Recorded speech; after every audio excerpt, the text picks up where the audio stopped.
Hi friends, welcome to today's video. My name's Stephanie and today I have another chatty video where I'm gonna be taking you window shopping with me. You may have seen my recent video talking about polishes that I regret buying, which by the way, quick thank you for all the positive comments and reassurance that I got. Basically last year I really leaned into trying a lot of new to me brands because they were brands that I always wanted to try, but I could also make videos about them and share them all with you. And if you've seen my nail desk tour video, you know that I already have 4 Helmers, which honestly feels excessive, at least for me. Having 2 on each side of my desk just makes my desk feel so like wide. So I really can't expand my collection beyond the 4 Helmers. And the problem is that sometimes capitalism really pops off and these brands just release these most gorgeous collections and polishes that I feel like are at least worth talking about. Like they deserve to have a moment. This video specifically is going to cover a lot of like neons and brighter kind of polishes because that's just what I love wearing this time of year. I'll talk more about it at the end. This intro is already long enough. So for now, let's just get into the window shopping.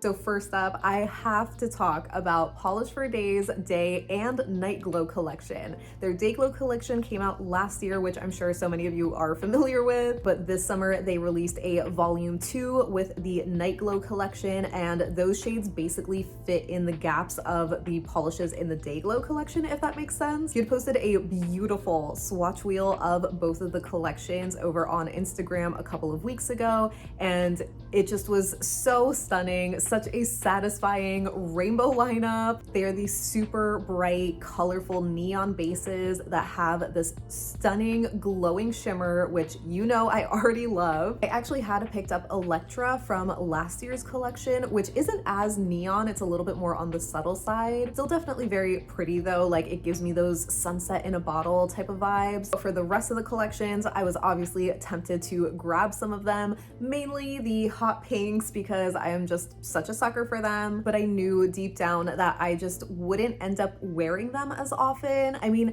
I guess maybe I would because they are so bright and pretty, but I already know that there's like a few shades I wouldn't really gravitate to, and I would only end up keeping them because it's like a part of the whole collection. Like it pains me to think of breaking up or separating a rainbow or like not having a complete rainbow lineup, but I just know that I would end up gravitating towards certain shades more than others. Like no surprise, the ones at the top of my list are Fluorescent from last year and Nova Melon from this year. And I would also say Baja Blasted. I don't know what it is about that one. I guess I don't really have a polish like that one in my collection. So if anything, it would be those 3 that I would consider picking up, but it just pains me because it's like, oh my God, the whole lineup is so beautiful and I would love to have it because it's just all so pretty, but I'm trying to get away from that sort of thinking, you know? I'm also trying to convince myself that I should be happy with Cirque's California Dreamin' collection because I really love that lineup. They're definitely not all neons and none of the colors I would say are really like dead on dupes for any of these Polish for Days collections, but I would say they have like very similar vibes at least, so I'm trying to convince myself that I don't need these, even though they are just so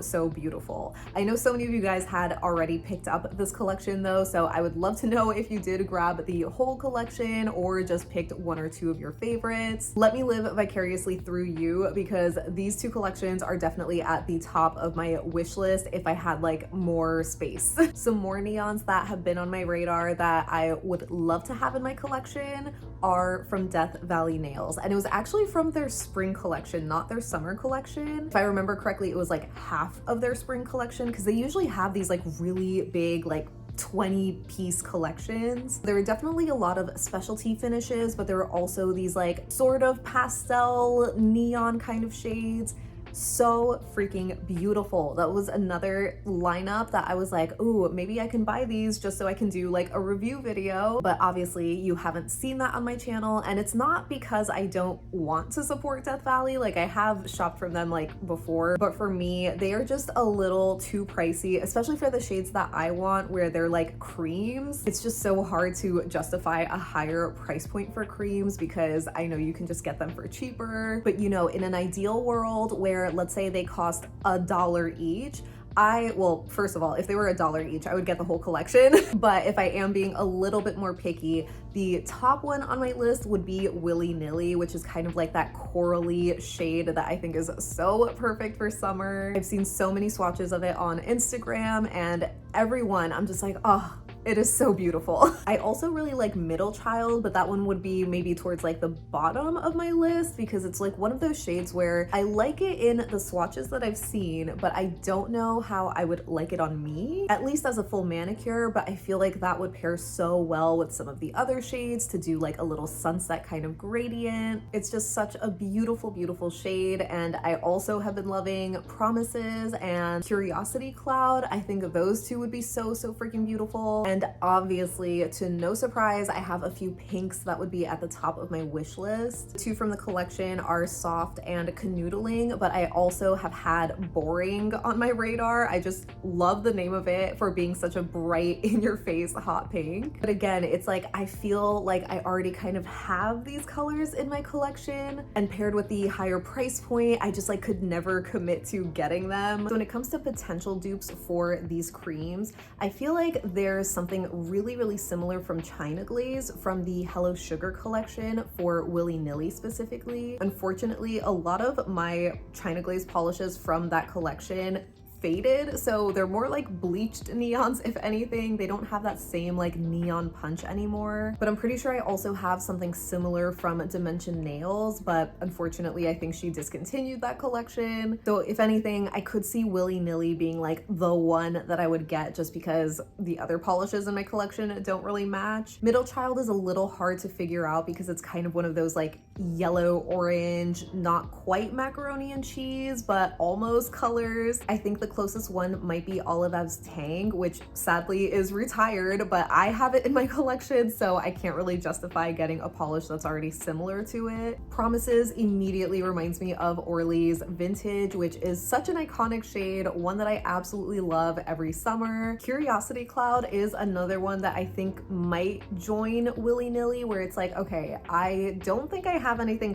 quite like that one, where it's like described as a neon pastel blue, but it almost has this like cornflower color to it, which I think is so beautiful. I feel like it could be similar though to something from Olive Ave or maybe even Essie, but at the same time, it feels unique enough that I think I could justify it, but obviously not anytime soon. And then for the pinks, I can't really think of like exact dupes off the top of my head. I just feel like so many pinks have like very little differences with their undertones where they're just so subtle, but you can tell them apart. I think Island Pea's 2-piece might be the closest that I have to those creams. In my head, I think it would be the closest to Canoodling out of the three. I do also have some hot pinks from China Glaze like Guava Mama or Tangerine lines, which I think was like discontinued when it first came out last year. But the point is, I have hot pinks, so I can't get them, but I would love to. You know, in an ideal world, as a certified pink lover, I would have every hot pink that I could. So a while ago, I got recommended to check out Atomic Polish because I hadn't tried them before. At the time, they had just launched their Radioactive collection, which is this intense neon rainbow lineup, and they look so stunning. They kind of, in a way, remind me of like Polish for Days, where it's like these intense rainbow neons with some shimmer in them. It's so satisfying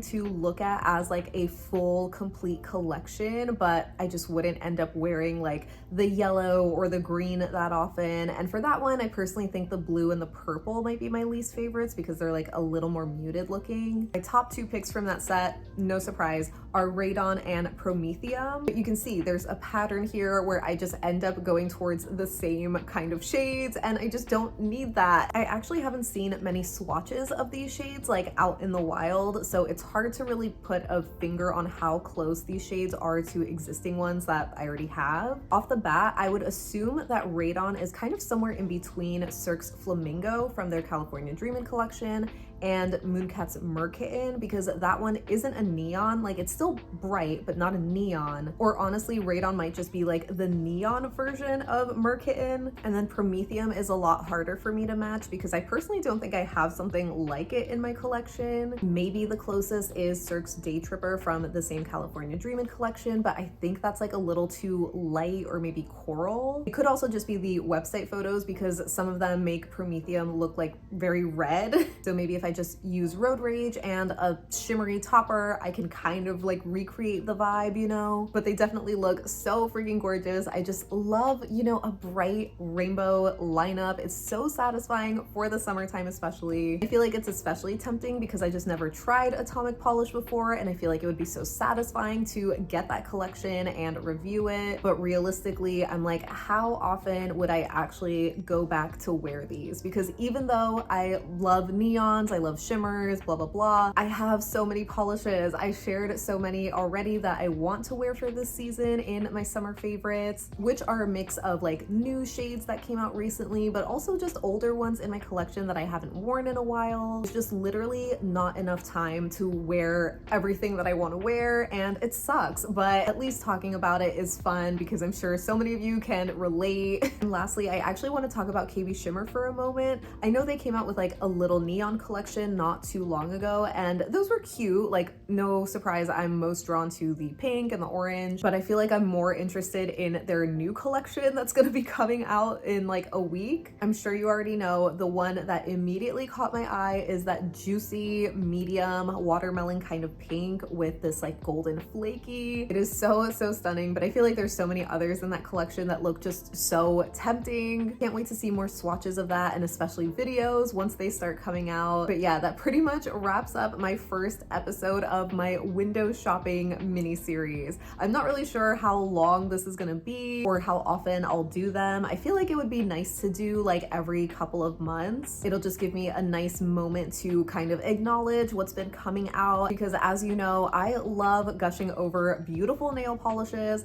but I also love being very picky with what I actually buy and add to my collection. So I really hope that you enjoyed this first episode. I'm not really sure how long it is because I feel like I didn't talk that much, which is surprising, but make sure to let me know what you think of the polishes, the brands that I shared in this episode. If you picked up any of the collections or polishes that I mentioned, let me know how you're loving them, or if you happen to regret any of them. I think that's also worth talking about too. I'm looking forward to getting some comments from you all so we can chat about it. But thank you so much for hanging out with me today. I hope you have a great rest of your day, and I'll see you in the next one. Bye.